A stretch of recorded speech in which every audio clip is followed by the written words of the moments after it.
الله الرحمن الرحيم الحمد لله وكفى وسلام على عباده الذين اصطفى أما بعد فأعوذ بالله من الشيطان الرجيم بسم الله الرحمن الرحيم لقد كان لكم في رسول الله أسوة حسنة صدق الله العظيم. میرے بزرگ اور عزیزو، ہم سب کا اس دنیا میں آنے کا مقصد اللہ کی عبادت اور حضور انور صلی اللہ علیہ وسلم کی پیروی. اللہ تعالیٰ نے قرآن پاک میں ارشاد فرمایا، تمہارے لیے رسول اللہ صلی اللہ علیہ وسلم کی زندگی عملی نمونہ ہے، یعنی جیسا انہوں نے کیا ہے ہم سب کو ویسا ہی کرنا، اس سے ہٹنا نہیں. حضور انور صلی اللہ علیہ وسلم نے فرمایا، تم دو چیزوں کو لازم پکڑ لو، کبھی گمراہ نہیں ہو، ایک قرآن اور دوسری میری سنت. یعنی ایک بہت اہم بات ہے کہ ہم نے ان دونوں چیزوں کو چھوڑ دیا. ہمیں پتہ ہی نہیں کہ قرآن میں لکھا ہی کیا. ہم نماز بھی پڑھتے ہیں تو ہمیں نماز میں ہی نہیں معلوم ہم جو پڑھ رہے ہیں اس کا کیا ترجمہ ہے. تو ہم ان دو چیزوں کو پکڑ لیں گے تو ہماری مشکلات پریشانیاں سب دور ہو جائیں. لیکن ہم اس کو پکڑنے کی طرف آتے ہی نہیں. ہمارے پاس ٹائم نہیں ہے. دنیا کے لیے بہت ٹائم ہے، کاروبار کے لیے، بچوں کے لیے، باہر گھومنے کے لیے بہت ٹائم ہے، لیکن اس طرف آنے کے لیے وقت نہیں ملتا. اور بہت سارے لوگ ابھی تک ایسے ہیں جنہوں نے قرآن پاک عربی میں بھی نہیں پڑھا، اور بہت سارے لوگ ہیں جنہوں نے عربی پڑھی ہے لیکن ترجمہ نہیں پڑھا. تو جب ہم ترجمہ پڑھیں گے تو پتہ چلے گا کہ اس میں ہے کیا، لکھا کیا ہے. اس میں ہماری تمام مشکلات کا حل ہے، لیکن ہم پڑھتے نہیں. ہم جو ہے بس ادھر ادھر شارٹ کٹ مارتے ہیں، ادھر سے کوئی تسبیح پڑھ لیں، کوئی وظیفہ پڑھ لیں، کوئی مخصوص صورت پڑھ لیں، اس کے علاوہ کوئی ہمارا قرآن کی طرف آنے کا دل نہیں. قرآن پاک روزانہ پڑھا کریں، اور ایک استفارہ روزانہ پڑھیں اور ایک رکوع ترجمے کے ساتھ پڑھیں. فائدہ آپ کا ہے. آپ کو اپنی مشکلات کا حل نظر آنے لگ جائے گا. جو ہم پریشان ہیں نا، یہ سب پریشانیاں ختم ہو جائیں. قرآن پاک پڑھیں گے تو آپ کی تمام مشکلات ختم ہوتی چلیں، اور آپ کو صبر بھی آئے گا. آپ کو لگے گا کہ میں اب صحیح طریقے پر چلنے لگ گیا، اور آپ کی مشکلات پریشانیاں سب ختم ہوتی چلیں. تو حضور انور صلی اللہ علیہ وسلم نے فرمایا کہ قرآن کو مضبوط پکڑ لو اور میری سنت کو مضبوط پکڑ لو. تو یہ دونوں چیزوں کو پکڑنے کے لیے محنت کرنی پڑے گی. صرف باتوں سے تو ہوگا نہیں. اس کے لیے خود محنت کرنی پڑے گی، اور سب سے پہلے تو ہم اپنے قرآن کو صحیح کریں. جو پرانے طریقے والے جو ہیں، خاص طور سے جو پرانے لوگ ہیں، انہوں نے جو پرانے طریقے سے پڑھا ہے اس کو وہ صحیح طریقے سے، جسے کہتے ہیں معروف اور مجہول. تو مجہول پڑھا ہوا ہے اور معروف پڑھنا چاہیے. جیسے ہم پڑھتے ہیں الحمدللہ رب العالمین، تو وہ پڑھتے ہیں الحمدللہ رب العالمین، تو وہ پڑھتے ہیں الحمدللہ رب العالمین الرحمن الرحیم مالک یوم الدین. تو اس طریقے کو کہتے ہیں مجہول. اور معروف کیا؟ الحمدللہ رب العالمین الرحمن الرحیم مالک یوم الدین. تو یہ ایک معروف طریقہ. اس طریقے سے قرآن پاک کو پڑھنا ہے، اور یہی ہمارے حضور صلی اللہ علیہ وسلم کا طریقہ ہے. تو سب سے پہلے ہم قرآن کو صحیح کریں، معروف کی طرف آئیں، مجہول سے دور ہو، اور پھر ہم ایک سپارہ روزانہ پڑھیں اور ایک رکوع ترجمے کے ساتھ پڑھ کر، اور اس ترجمے میں جو چیزیں میرے لیے اللہ تعالیٰ نے فرمائی ہیں، احکامات عطا فرمائے ہیں، اس پر عمل کرو. اور یہ کوشش کر لینی چاہیے، کیونکہ وقت کا پتہ نہیں، ختم ہو جائے کسی وقت بھی، اور ہم ایسے ہی یہاں سے بغیر قرآن پڑھے چلے جائیں. ترجمے کو پڑھیں گے آپ کی تمام مشکلات پریشانیاں دور، سارا حل قرآن پاک۔ لیکن جب پڑھیں گے اسی طریقے سے فرمایا کہ میری سنت کو بھی لازم پکڑ لو۔ تو سنت کیا ہے؟ جو حضور نے فرمایا ہے وہ سنت ہے، جو اللہ تعالیٰ نے فرمایا ہے وہ قرآن ہے۔ قرآن پر بھی عمل کرنا ہے اور سنتوں پر بھی عمل کرنا ہے۔ اور یہ سب چیزیں کب ہوں گی؟ جب ہمیں حضور صلی اللہ علیہ وسلم اور اللہ تعالیٰ سے محبت ہو، نام کی نہیں، دل سے محبت جب کریں گے تو یہ سب چیزیں آسان ہو جائیں گی۔ تو جب دل میں، کیونکہ حضور نے فرمایا نا کہ اس کا ایمان کامل نہیں جس کی محبت سب سے زیادہ مجھ سے نہ ہو، یعنی اپنے والدین بچوں سے کہیں زیادہ جب تک مجھ سے محبت نہیں ہوگی ایمان کامل نہیں ہوگا۔ تو حضور صلی اللہ علیہ وسلم سے محبت کیا ہے؟ ان کے طریقوں پر چلنا، یعنی جب بھی کوئی کام کرے تو یہ دیکھیں کہ یہ کام میرے حضور صلی اللہ علیہ وسلم نے کیسے کیا، تو وہ طریقے کو اپنائیں گے، قرآن کو پڑھ کے قرآن پر عمل کریں گے۔ ایک دن ہم پورے قرآن پر عمل کرنے والے بن جائیں گے اور ایک دن ہم پوری سنتوں پر عمل کرنے والے بن جائیں گے۔ اور ہم آئے بھی اسی لیے ہیں، وہ تو ہم بھول ہی گئے کہ ہم آئے کیوں ہیں۔ ہم تو سمجھتے ہیں کھاؤ پیو اور گھومو پھرو، بس یہ ہمارا زندگی کا مقصد ہے، کماؤ بس۔ اچھا کمانا کوئی بری بات نہیں، کمائیں، لیکن اس کا صحیح استعمال کریں تاکہ ہم اپنی اس زندگی کو صحیح طریقے سے گزار سکیں۔ یہ نہیں کہ بس قرآن کو چھوڑ دیا، کما رہے ہیں، کھا رہے ہیں، گھوم رہے ہیں، پھر رہے ہیں، لیکن اس طرف فکر نہیں کہ ہم قرآن کو بھی صحیح کر کے اپنے عمل قرآن کو پڑھیں بھی صحیح اور اس کے بعد اس پر عمل بھی کر لیں۔ تو یہ دو چیزیں سب کو کرنی ہے، مرد خواتین سب کو قرآن سے محبت، اللہ سے محبت، شریعت سے محبت، حضور صلی اللہ علیہ وسلم سے محبت، یہ کرنی پڑے گی تو ہم کامیاب ہو جائیں گے۔ اور یہ کوئی مشکل نہیں، کام سارے وہی ہوتے ہیں۔ سونا جیسے بھی ہو، سو جاؤ گے، سیدھی کروٹ پہ سو تو الٹی کروٹ پہ سو جاؤ گے، لیکن آج مجھے حضور صلی اللہ علیہ وسلم سے محبت ہو گئی ہے، اب میرا کوئی کام خلاف شریعت نہیں ہوگا، اب میں سیدھی کروٹ پہ سوں گا، دائیں کروٹ پہ سوں گا نا، اور جو حضور کے طریقے کے مطابق سوں گا، باوضو سوں گا۔ تو یہ ساری چیزیں سونے سے پہلے والی جو ہے کتابوں میں لکھی ہوئی ہے، اس کو پڑھیں گے، اس پر عمل کریں گے تو ایک سنت پر عمل ہو گیا۔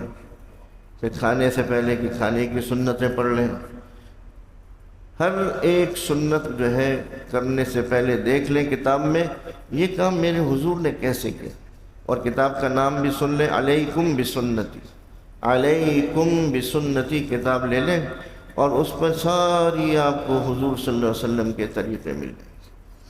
تو اللہ تعالیٰ نے فرمایا جس نے رسول کی اطاعت کی گویا اس نے اللہ کی اطاعت کی، اور فرمایا قل ان کنتم تحبون اللہ فاتبعونی یحببکم اللہ ویغفر لکم ذنوبکم۔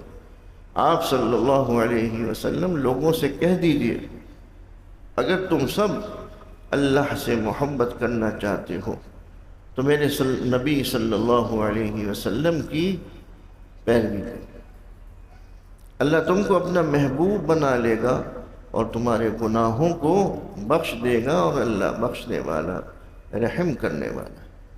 تو سب سے پہلے ہم اپنے گناہوں کی توبہ کریں گے، 2 رکعت نفل پڑھ کے صلاۃ التوبہ کی نیت سے نفل پڑھیں گے، اور اس کے بعد اللہ سے گڑ گڑا کے رو کے دعا کریں، سب گناہ جو ہیں ہمارے ختم ہو جائیں گے اور ہم پاک صاف ہو جائیں گے۔ تو گناہ کرنے میں بہت ٹائم لگا، معاف کرنے میں اللہ نے 1 لمحہ لگایا۔ گناہ کتنے سال کیے؟ 50 سال، 40 سال، 30 سال، 25 سال، جتنے بھی کیے، اب اللہ تعالیٰ کی طرف معافی کی طرف آئیں گے تو اللہ معاف کرنے میں کتنی دیر لگاتا ہے؟ لمحہ۔ اتنی محنت سے گناہ کیے، ان گناہوں کو بھی اللہ کہتا ہے میں نیکیوں میں تبدیل کر دوں۔ تو اللہ تو محبت کرتا ہے، ہم اللہ سے محبت نہیں کرتے۔ تم اللہ کا کہنا مانو، اللہ کے احکامات پر عمل کرو، پھر اللہ تمہارا کہنا مانے گا۔ پھر تم جو کہو گے پھر اللہ وہ کرے گا۔ اللہ سے اتنی محبت، اللہ کے طریقوں پر چلنے میں ہی کامیابی ہے۔ تو اپنی زندگی کو حضور انور صلی اللہ علیہ وسلم کے طریقے میں ڈھالنا ہے۔ کام سارے وہی ہیں۔ مسجد میں داخل ہونے کا طریقہ کیا ہے یہ معلوم ہے، لیکن ہم اگر الٹے پاؤں سے داخل ہوں گے تو کہاں داخل ہوئے؟ مسجد میں، اور سیدھے پاؤں سے داخل ہوئے تو پھر بھی مسجد میں داخل ہوئے، لیکن وہ خلاف شریعت ہو گیا اور یہ شریعت کے مطابق ہو گیا کہ ہم سیدھے پاؤں لے کے گئے۔ بس تھوڑی سی فرق سے وہ کام عین شریعت ہو جاتا ہے۔ تو اللہ کے احکامات پر عمل کرنا، یہ اللہ کے احکامات پر عمل، اللہ کے حکم پر عمل ہے، اور حضور صلی اللہ علیہ وسلم کے طریقوں پر عمل کرنا بھی اللہ کے احکامات پر ہی عمل کرنا، کہ جس نے رسول کی اطاعت کی گویا اس نے اللہ ہی کی اطاعت کی۔ تو ہم سب کو جس مقصد کے لیے اس دنیا میں بھیجا گیا ہے وہ اللہ تعالیٰ کی پیروی ہے اور حضور صلی اللہ علیہ وسلم کی پیروی۔ اللہ تعالیٰ ہم سب کو ان باتوں پر عمل کی توفیق عطا فرمائے اور ہم اپنی زندگی کو اچھا بنا کے جائیں۔ اللہ کہتا ہے جب تم میرے پاس آؤ تو صاف ستھرے آ جاؤ، اس دل میں کسی کے لیے برائی نہ ہو، پاک صاف جاؤ، کیونکہ آخرت کا سفر بڑا کٹھن ہے، آسان نہیں ہے۔ سب سے پہلے تو عذاب قبر ہے۔ اگر قبر میں گئے جانے کے بعد سب سے پہلا سوال نماز کا ہے، اور نماز ہماری پوری نہیں ہے۔ نماز کا سوال ہوگا تو کیا جواب دیں گے کہ ٹائم نہیں ملتا تھا؟ بہت سارے لوگ کہتے ہیں وقت نہیں ملتا۔ اللہ کہہ رہا ہے الصلاۃ خیر من النوم، نماز نیند سے بہتر ہے۔ ہم کہتے ہیں نیند بہتر ہے، الٹا کام کر رہے ہیں۔ صبح اٹھنا ہوتا ہے، گھومنے جانا ہوتا ہے، آفس جانا ہوتا ہے تو اٹھتے ہیں، لیکن اللہ کے لیے نہیں اٹھ رہے صبح۔ ہمیں نیند پیاری ہے۔ گرا کس قدر تم پہ صبح کی بیداری ہے، ہم سے کب پیار ہے، ہاں نیند تمہیں پیاری۔ تو یہ سب چیزوں پہ غور کریں۔ یہ سب صبح کا سونا رزق کو روکتا ہے، ہم خود روکتے ہیں۔ وہ جو میں کہہ رہا ہوں نا کہ ہم اپنے قرآن پر عمل شروع کر دیں تو سارا حل ہمیں مل جائے گا۔ سنتوں پر عمل کریں، سارا حل مل جائے گا۔ اللہ کہہ رہا ہے تم پہ مصیبت آتی ہے اپنے ہی ہاتھوں کی وجہ سے، ہم ڈالتے ہیں کسی اور کے اوپر، کسی اور نے بندش کرائی، لیکن اپنے اندر جھانک۔ اللہ کہتا ہے تمہارے ہاتھوں ہی کی وجہ سے سب کچھ ہو رہا ہے، ہم جھانک ہی نہیں رہے۔ ہم کہتے ہیں نہیں میں تو پاک صاف ہوں، کام کسی اور نے خراب کیا۔ ایسا کچھ نہیں، سب بے وقوف بنے ہوئے ہیں اور جان چھڑانا چاہتے ہیں کہ نماز نہ پڑھنی پڑے، قرآن نہ پڑھنا پڑے۔ بس میں تو جادو کے چکروں میں آ گیا ہوں تو اب مجھے نماز پڑھنے کا دل نہیں چاہتا، اب میں فلاں چکر میں آ گیا ہوں تو میرا دین پہ چلنے کا دل نہیں چاہتا ہے۔ بس یہ میں کسی چکر میں آ گیا ہوں، بس ابھی چکر میں آنے سے جان چھٹی ہوئی ہے کہ نماز نہیں پڑھنی پڑے گی۔ لیکن یہ نماز نہ پڑھنا نقصان کس کا ہو رہا ہے؟ بھائی اللہ تعالیٰ کو تو کوئی ضرورت نہیں ہے، نہیں کرو عبادت، نماز نہیں پڑھو، کھانا تو پھر بھی مل رہا ہے، کپڑے بھی مل رہے ہیں، گھر بھی ملا ہوا ہے۔ ضرورت تو ہماری ہے نا بھائی، میرے ضرورت ہے کہ میں آخرت میری اچھی ہو جائے تو مجھے اچھے اعمال کرنے پڑیں گے۔ تو میں یہ سوچ کر کہ نہیں وہ بندش ہوئی بھی ہے اس وقت میں جو نماز نہیں پڑھ سکتا، کھڑا ہوتا ہوں تو سر بھاری ہو جاتا ہے، اور کوئی کہتا ہے کہ نماز نہیں پڑھو، وہ پیٹ خراب ہے، قبض کی شکایت ہے، اور وہ جو بولتا ہے وہ دماغی طور پہ چل رہا ہوتا ہے اندر، وہ اس کی وجہ سے وہ اس کی باتوں پر عمل کرتا ہے۔ قرآن کہہ رہا ہے نماز پڑھو، نہیں پڑھے گا، وہ شیطان کہہ رہا ہے نماز نہیں پڑھو، اس کا کہنا مان لیا۔ تو ہم آئے کس کے لیے ہیں؟ شیطان کا کہنا مان لیں۔ اللہ نے بھیجا اپنی عبادت کے لیے، کہنا ماننا ہے شیطان۔ تو ہم کس کو راضی کر رہے ہیں؟ صبح نہ اٹھ کر ہم کس کو راضی کر رہے ہیں؟ شیطان کو راضی کر رہے ہیں۔ اللہ کو راضی کرنے کے لیے آئے اور شیطان کو راضی کر کے چلے گئے۔ تو نفس کی پٹائی کرنی پڑے گی۔ یہ نفس کہہ رہا ہے کہ ابھی نہیں پڑھو، ابھی نہیں پڑھو، کل پڑھ لینا، کل پڑھ لینا. یہ کل نہیں آتی ہے، آج اٹھنا تھا، آج اپنی نماز پڑھنی تھی. ایک کام اللہ کا روز کرنا ہے تو وہ کیا ہے؟ نماز. روزہ سال میں، زکوٰۃ سال میں، حج زندگی میں ایک مرتبہ، وہ بھی ہے تو ٹھیک، ورنہ وہ بھی معاف. زکوٰۃ کے پیسے صاحب نصاب ہوئے تو ٹھیک، وہ بھی ختم. اب کتنے کام رہ گئے؟ 2 کام، روزہ وہ بھی سال میں، نماز 5 وقت کی دن میں. تو یہی پڑھنی ہے، زیادہ تو مسئلہ نماز کا ہی ہے نا. 5 وقت کی نماز پڑھتے ہو 50 کا ثواب ملتا. ایک نماز 10 کے برابر. کتنا نیکیاں دیکھیں اللہ تعالیٰ، کتنی چھوٹی سی ایک نماز 10 کا ثواب. تو یہ کیا مشکل کام ہے؟ جس نے عشاء کی نماز جماعت سے پڑھی تو اس کو آدھی رات کی عبادت کا ثواب، اور جس نے فجر بھی جماعت سے پڑھ لی تو اس کو پوری رات کی عبادت کا ثواب. آپ نے کوئی عبادت نہیں کی، آپ نے صرف نماز پڑھی عشاء اور فجر، بس مسجد میں جا کے جماعت سے پڑھی. اب یہ چھوٹی چھوٹی چیزیں. اب ہم وضو کرتے ہیں تو وضو کے شروع میں بسم اللہ والحمد للہ پڑھ، بسم اللہ والحمد للہ. تو جب تک وضو رہے گا فرشتے نیکیاں لکھتے رہیں گے. آپ نے صبح 6 بجے وضو کر لیا، صبح فجر میں کیا، پھر دوبارہ کیا، جب تک وضو کرتے رہیں گے. جب ٹوٹا، جب وضو کرا، تو پھر جب وضو کریں گے پھر آپ کے لیے نیکیاں لکھنا شروع کر دیں. تو دن بھر وہاں وضو رہیں گے تو نیکیاں لکھتے رہیں گے فرشتے. آپ اپنے دنیا کے کام بھی کر رہے ہیں اور فرشتہ اپنا کام کر رہے ہیں، آپ کے لیے نیکیاں لکھ. پھر وضو کے درمیان کی دعا پڑھو، اللہم اغفر لی ذنبی ووسع لی فی داری وبارک لی فی رزقی.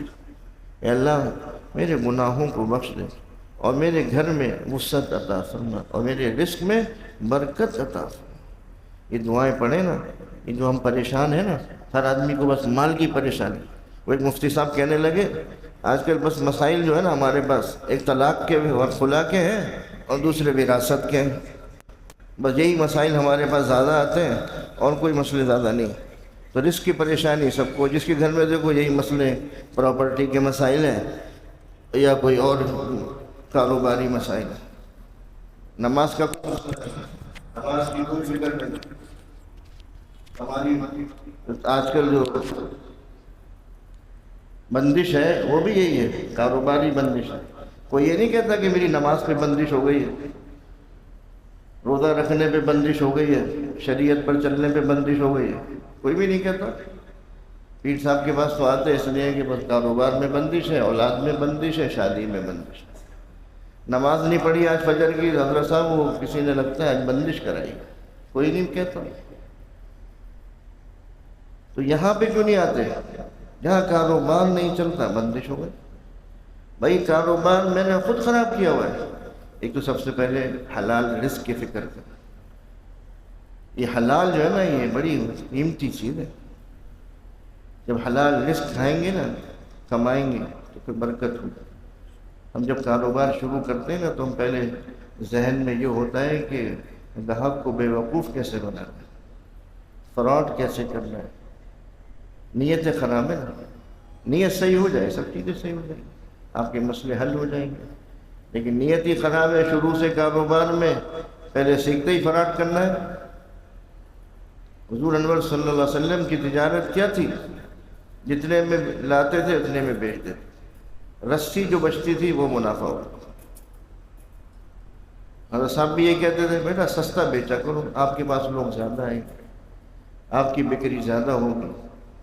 لیکن حویث ایسی ہو گئی ہے کہ نہیں، بس ایک ہی دن میں چھکا لگے اور ہم بس امیر ہو جائیں. کسی کا نقصان ہو، کسی کو نقصان پہنچے، ہمیں اس کی فکر نہیں. خیر الناس من ينفع الناس، بہترین انسان وہ ہے جو دوسروں کے کام آئے، سب کی فکر کرے. اہل محلہ کی، گھر والوں کی، رشتہ داروں کی، عزیز و اقارب کی فکر. تو پھر یہ آپ کے اللہ تعالیٰ کہتا ہے تم کرو مہربانی، تم اہل زمین پر خدا مہرباں ہوگا عرش بری پر. سب کی خدمت کرو، سب کا خیال رکھو، سب سے محبت کریں. دین محبت سکھاتا ہے۔ حضور صلی اللہ علیہ وسلم نے کیا سکھایا؟ محبت۔ دین کوئی تلوار سے نہیں پھیلا، حضور صلی اللہ علیہ وسلم کی محبت سے پھیلا۔ حضور صلی اللہ علیہ وسلم کے پاس جو آ گیا پھر جانے کا دل نہیں چاہتا تھا اس کو۔ ہاں، زید بن حارثہ، ہاں، چھوٹے سے تھے، حضور کے منہ بولے بیٹے تھے، متبنہ کہتے ہیں، متبنہ، منہ بولا بیٹا۔ ان کے والد آئے، جب ان کو معلوم ہوا کہ میرا بیٹا وہاں ہے تو وہ آئے، لیکن آپ نے منع کر دیا۔ ٹھیک ہے، آپ کا احترام اپنی جگہ ہے، لیکن میرا دل نہیں کرتا کہ میں آپ کے پاس، حضور کے پاس سے جاؤں۔ تو حضور نے ان کو منہ بولا بیٹا بنا دیا، لیکن بعد میں اللہ کا حکم آ گیا کہ یہ منہ بولے بیٹے بھی آپ کے حقیقی بیٹے نہیں، یہ وراثت میں ان کا کوئی حق نہیں۔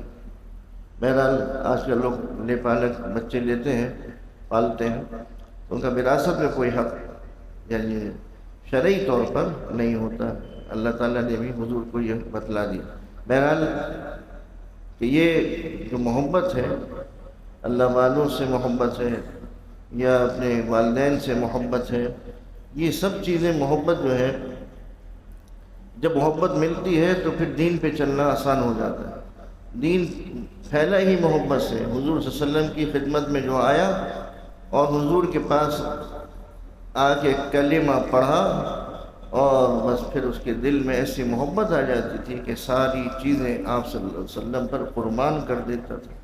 پھر کہتا تھا یہ چیزیں بھی حضور آپ پر قربان ہے، میری جان بھی آپ پہ قربان، سب کچھ، میری جان، میرے ماں باپ بھی آپ پر فدا۔ تو میرے بزرگوں اور عزیزوں، کہنے کا مقصد یہ ہے کہ اس دنیا میں آنے کا مقصد اللہ کی عبادت ہے، اور اس کے لیے میں نے آپ کو شروع سے عرض کر دیا ہے، اس پر عمل کرنا شروع کریں۔ نماز کا سوال سب سے پہلے ہے، اس کی فکر کریں، قرآن پاک پڑھیں، عربی میں پڑھیں، ایک سپارہ ایک رکوع ترجمے کے ساتھ پڑھ کے اس پر عمل شروع کریں، اور ہر کام کرنے سے پہلے یہ دیکھیں کہ یہ کام میرے حضور نے کیا ہے، تو یعنی اس طرف سے آپ قرآن کو مکمل کر لیں گے اور اس طرف سے آپ حضور کی ایک ایک سنت پر عمل کرنے والے بن جائیں گے۔ پڑھنے نہیں آتا ہو، کسی سے پڑھ کر سن لیا کریں اور اس پر عمل شروع کر دیا کریں۔ بہت سارے لوگ نہیں پڑھ سکتے اردو، بہت سارے لوگ عربی نہیں پڑھ پاتے، لیکن یہ سب چیزیں سیکھنے میں کوئی مشکل نہیں ہے، اور سیکھتے سیکھتے مر بھی جائیں گے تو اللہ تعالیٰ قرآن پڑھنے والوں میں شمار فرما لے گا۔ اس لیے نیک کام شروع کرتا ہے انسان تو اللہ تعالیٰ اس کو لکھنا شروع کر دیتا ہے، اور برائی جب تک کرتا نہیں ہے، سوچ لیا لیکن کی نہیں ہے، اللہ تعالیٰ لکھتا نہیں۔ اس لیے اللہ ہم سے بہت محبت کرتا ہے، ماں سے بھی 70 درجے زیادہ محبت کرتا ہے۔ ہم اس سے محبت ہی نہیں کرتے۔ ہم نے تو اللہ کو کہا ہے اللہ تو بہت دور ہے، جبکہ اللہ سب سے زیادہ قریب، اس سے زیادہ قریب تو کوئی ہے ہی نہیں۔ جو مسئلہ ہو اللہ سے، ہاتھ اٹھایا، آنکھیں بند کر کے اللہ سے عرض کرو سامنے، کسی کو کہنے کی ضرورت ہی نہیں ہے۔ اپنی پریشانی اللہ کو، ٹینشن لی ہوئی ہے بہت سارے لوگوں نے، بلڈ پریشر کے مریض بنے، دل کے مریض ہو گئے، ٹینشن سے بلڈ پریشر ہوا، بلڈ پریشر سے ہارٹ اٹیک ہوا، اب دل کے مریض، ٹینشن ہو گئی۔ تو ٹینشن لی کیوں تھی؟ ٹینشن تو آئیں گی دنیا میں، سب کے ساتھ ہے، تو اللہ والا ہو یا غیر اللہ والا ہو، سب کے پاس ٹینشن ہے۔ تو ٹینشن اپنے پاس نہیں رکھو، ٹینشن اللہ کو دے دو۔ وہ اللہ کو نہیں دے رہے، اپنے پاس رکھے ہوئے، اس لیے دماغ خراب ہو رہا ہے۔ پھر غصہ، چڑچڑاپن، مار دھاڑ، گھر میں ایک ماحول ہی خراب ہے کہ بھئی آپس میں لڑ رہے ہیں، جھگڑ رہے ہیں۔ تو اپنے آپ کو درست کریں، اپنی ٹینشن اللہ کو دیں، حل تو وہیں سے ہونا ہے۔ میں ٹینشن لے کے بیٹھا رہوں تو مسئلہ حل نہیں ہو۔ اللہ کو تو میں کہہ نہیں رہا، اللہ ہی میری پریشانی ہے، دور فرما۔ اللہ کو کہہ دیا، بس ختم، ابھی ٹینشن ختم۔ اب کیا بیماری ہے؟ اب خود ہی پال رہے ہیں، نہیں اب سوچ رہے ہیں۔ اب پالو گے تو ظاہری بات ہے پھر کھاؤ بلڈ پریشر کی گولیاں، پھر سگریٹ پیے ٹینشن ختم کرنے کے لیے، سگریٹ کے پتہ نہیں کھل آ گیا۔ فضول چیزوں میں اللہ نے کہا حلال کھاؤ، حرام کھا کے اپنی ٹینشن دور کرتے ہیں۔ اللہ کے ذکر سے دلوں کو اطمینان ہے، وہ تو دل تو اللہ کی طرف آتا ہی نہیں ہے، وہ مشکل کام ہے۔ سگریٹ جلدی سے آ جاتی ہے، ٹینشن ختم ہو جاتی ہے۔ تو ہم اپنے حال کو خود ہی خراب کریں. اللہ سے دوستی کریں، اللہ سے اپنی عرض کریں، تہجد میں اٹھیں. آسمان دنیا پر اللہ ہر رات کو نزول فرماتا ہے، بندے سے کہتا ہے مجھ سے فلاں عافیت مانگ، رزق مانگ، مغفرت مانگ، لیکن بندہ کہتا ہے مجھے نیند پیاری ہے. تو اللہ سے تمام باتیں کریں گے نا آپ، خود ٹینشن لیس ہو جائیں گے، خوشی آئے گی اور صبر آئے گا، سکون ملے گا. اللہ کے ذکر سے سکون ہے. انہوں نے سکون کہیں اور ڈھونڈ رہے ہیں، کسی اور چیزوں میں سکون ڈھونڈا ہوا ہے. اللہ کی باتوں پر عمل کرنے پہ سکون ہے، سنتوں پر چلنے پر سکون. اللہ تعالی ہم سب کو ان باتوں پر عمل کی توفیق عطا. وآخر دعوانا ان الحمد للہ رب العالمین.